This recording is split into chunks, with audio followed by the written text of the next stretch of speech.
Finally, what's your advice to the community right now in these, what we would say, trying times, but it's always been trying times? I think we got to go back to our first love. We got to go back to God. We're going to have to trust Him. Uh, I think parents got to go back really being parents.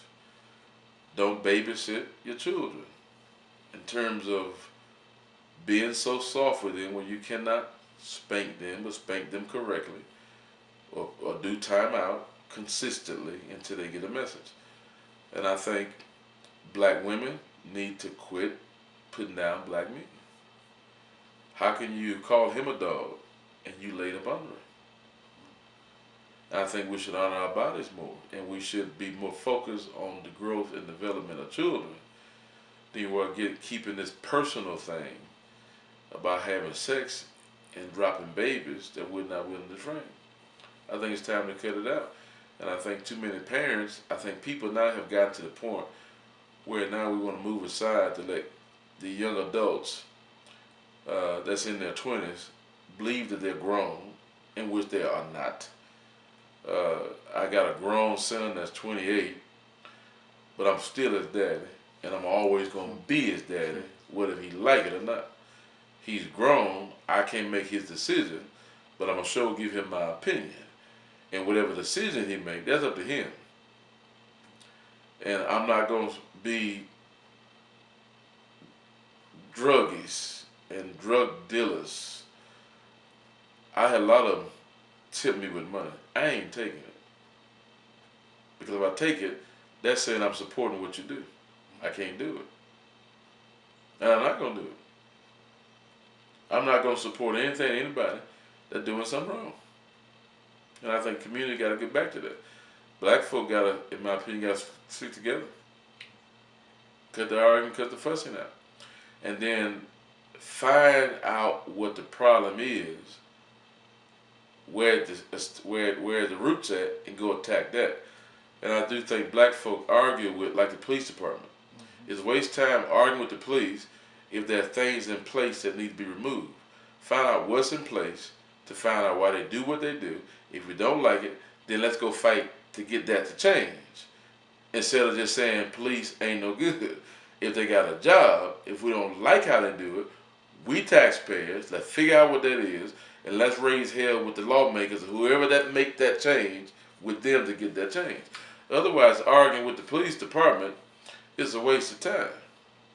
But the two cops are back in place now that had that unfortunate incident that I would call it, because they ended up killing a man. I rather hope and believe they didn't do it intentional. And I just, with African Americans, understand there's a procedure you got to go through.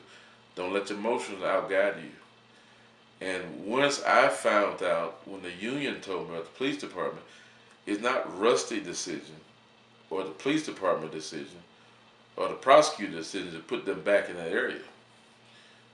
That's what the rules are. When they get suspended for whatever reason, when they come back to work, they go back to work in their spot. I disagree with it, but no sense in me arguing with Rusty, because he can't change it. So I got to go deal with the union and tell the union, now look, we don't like this. Otherwise, if I fuss, I ain't talking to the right folk. That's why they ignore us so. They ignore us so. Because we argue with people that we just talking like a sounding brass and twinkling cymbal. Talk to the right folk. Put pressure on them. So if I don't like the law, well, who created the law? Is it city council? Is it county council? Is it the mayor? Or is it folk that we voted for downstate? Or if it's folk that we sent to Washington? Wherever they are, let's go find them.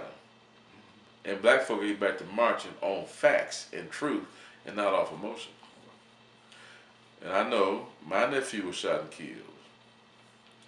I didn't go off emotions. It was hard, but I pushed myself back.